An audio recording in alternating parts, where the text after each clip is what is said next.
At 8-9, the Carolina Panthers, the fifth team ever in a non-strike shortened season to make the playoffs with a losing record. But hey, they are in thanks to their friends in the South. Atlanta, they win the NFC South. Joining me now, Locked On Panthers host Julian Council.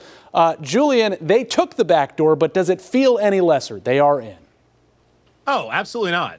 They've been waiting for 8 years now to be back in the playoffs and waiting a decade to be division champions. It does not matter how it came. I understand that over the last 4 weeks, Panthers have had every opportunity to take the division on their own, but it took Atlanta winning today against New Orleans for that to finally happen for them to get this opportunity. But it does not lessen it, does not cheapen it at all. Of course, it would have been nice for them to have won in Tampa, had that celebration. Sounds like, from what Dave Canales is saying, on Monday, they're prepping for the Rams. It's not going to be much celebration for them. So they missed out on that, which is their own fault, and maybe they don't really deserve to get an opportunity to celebrate after having plenty of chances to do that over the last 2 weeks against Tampa and against Seattle. But yeah, like they absolutely earned this opportunity. We knew going to the season what it was going to likely take to win the division. We knew what the tiebreaker situation was going to be, and that one team was going to have to represent the NFC South. And for Carolina, they won the games that mattered most for them this season. That's beating Tampa once and beating Atlanta twice. And here they are hosting a playoff game for the first time in a decade. All right, I think we're building towards a big atmosphere at the bank next weekend. People were spilling out of the bars in Uptown, talking to our cameras. They're already excited, even though this is the way they got in. I mean, this is cathartic for this franchise and this fan base. Yeah, and it's good to hear that there were a lot of people that were out at the bars today watching that game, cheering on the Falcons. I know that's probably tough for most Panther fans to do that today, even if it meant Carolina being in the playoffs like they are right now. But it's great that this fan base is getting this opportunity to finally show just how passionate they are. And I understand that since David Tepper took over this team, this has not been a very successful organization. There's been plenty of stadium takeovers. And having grown up here, the only two times I remember there really being takeovers was when the Cowboys and Steelers came to town. I didn't recall seeing the Dolphins and seeing Vikings fans. And we know the demographics now of this city where there's Bills fans everywhere. So that one's not surprising now. But it used to only be Dallas and Pittsburgh. And it became a pretty common occurrence that whoever the visiting team was, whether they were a legacy franchise or just a franchise that's been around for like the last 30 years, hasn't accomplished that much, they were taking over that stadium. But now Panther fans get to go out there in black and blue, be loud whenever the game is going to be, and they get to show just how much this city and this region cares about this team. And we saw it back in 2015 when that team went 15-1 and went all the way to the Super Bowl, just how ruckus of an environment that Bank of America Stadium can be. And we even saw it against the Rams in that win a couple weeks ago. We saw it even on Sunday in that loss against Seattle, and now they get an opportunity to do it before the eyes of the nation again this coming weekend. Julian, it's been the most turbulent 8-year stretch in franchise history. No doubt about that. Is this a clear sign that the franchise is finally heading back in the right direction?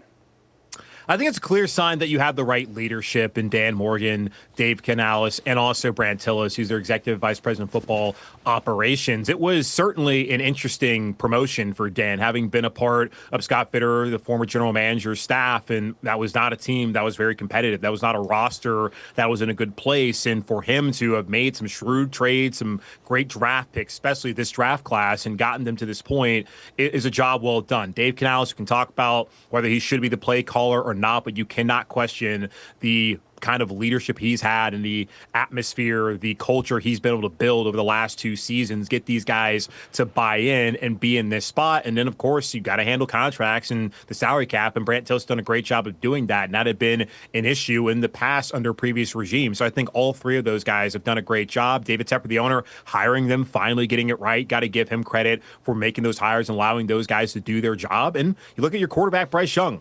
There were times this season where you wondered, could he be the long-term answer? And I still feel like we're asking that question. We'll find out more as they play this playoff game this coming weekend. But he gave you what you needed down the stretch, aside from the Seahawks game. So I feel like they finally have the right leadership in place. They have a quarterback who's able to make the plays they needed at the times they needed them to, and they're finally headed in the right direction. But let's not get it twisted, because, look, they still went 1-3 down the stretch in games that they needed to have. They have a lot of areas they need to address after the season, but they're in the dance, and that's all that matters right now. All right, this answer may have been the same even if today went the other way and the Panthers did make the playoffs. They follow a 2-win season and a 5-win season with an 8-win season. Why is this Panthers team a little bit ahead of schedule right now?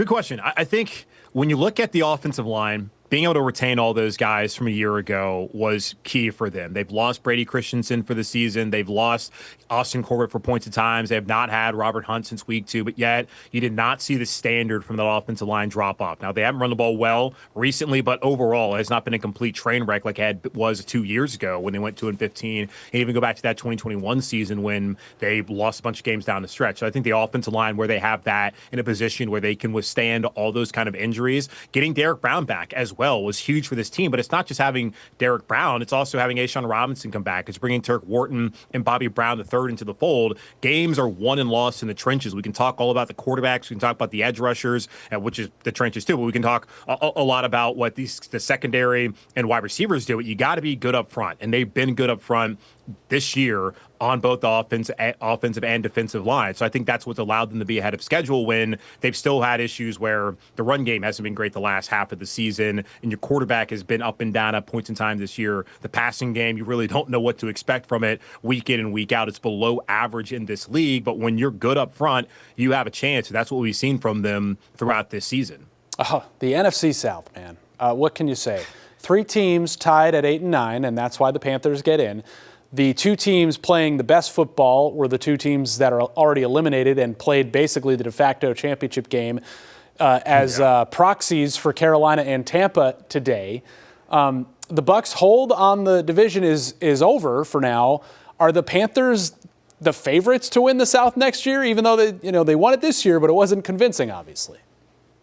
I'm guessing that Vegas is not going to have this team be the favorites to win the NFC South next season. We have a long offseason ahead of us to figure out what they need to add. Like, obviously, the run game, they got to figure out what happened there in the second half of the season. There's some offensive line contracts they got to figure out. Bryce Young, the 5th-year option, that's going to be a question they're going to have to answer come the beginning of May. So we're still a few months away from that. Then what kind of other options can you address there linebacker-wise in the secondary at receiver? T-Mac has obviously been great for them this season. Jalen Coker's been solid, but I think they need to add some experience there. So if they make the right adjustments, then, yeah, they should absolutely be thought of as a team that can win this division again. I don't know if they're going to go into it as favorites, but you got to beat the champs, and right now they're the champs, so I suppose they should be. We always knew that the NFC South was going to host the NFC West for the last couple of weeks, so Carolina will host the Rams. They're going to have to beat this team a second time this year. What are your initial thoughts on this matchup? Yeah, it's a game where you should feel confident. I don't think that they would have felt any less confident had it been the 49ers or had it been the Seahawks, had things played out that way for them in this game. 2 teams they had lost to previously before, but they've already shown this season that they can beat this team. They've beaten the Packers, who are the 7th seed. They are capable of beating some of the better teams in the NFL, especially in this conference in the NFC. So they should look back to what they did in that week, I guess 14, whenever that game was. The turnovers were key. Matthew Stafford may win the MVP. He may not win the MVP. And if he doesn't, that's going to be a game and a reason why he doesn't. But he had 3 turnovers in that game. Had a pick 6, Mike Jackson, was intercepted after Derek Brown was able to tip that ball. Nick Scott picked it off, and then Derek Brown got the strip sack to end that game. I don't figure Matthew Stafford's going to have 3 turnovers again on Sunday or whenever this game is going to be. So for Carolina, they're going to have to be able to get out the field on 3rd downs. They've struggled doing that all season long. The Rams had no issue getting the ball up and down the field. The only issue they really had in that game was turnovers. So Carolina, they ran the ball really well. That's the last time they ran the ball well at all in that game. Bryce Young was also great in the air. So they had some balance. So they're going to need to have that again if they want to win this game, because I don't think they're going to be able to just be able to lean on some turnovers. Now, looking at the weather, and I'm sure Brad Panovich will have that update throughout the week, may rain. Depending on when that game is played this weekend. So that could be a factor as well whenever this game comes over the weekend. But, yeah, they certainly should feel confident in their ability to win it after what happened earlier this year. You mentioned these last couple of weeks of this offense. I mean, 19 rushing yards at Tampa, following a 54-yard passing performance at home against Seattle. How confident are you that Dave Canales, Bryce Young, and company can get things back on track on that side of the ball to make sure there is complementary football in the playoffs?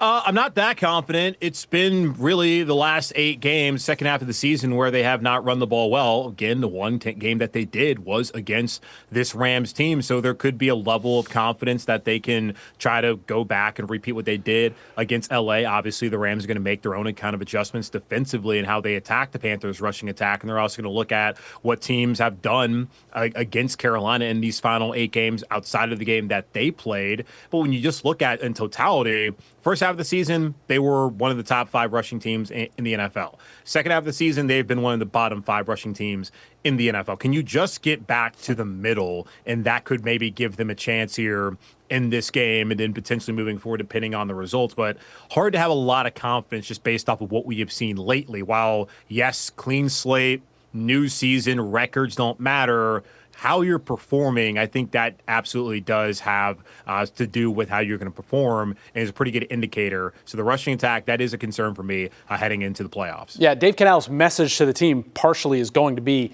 everybody's even right now. It's a level playing field. Is getting into the playoffs enough to kind of wipe clean from this squad's mind, especially that loss in the muck and the mire and the rain in Tampa?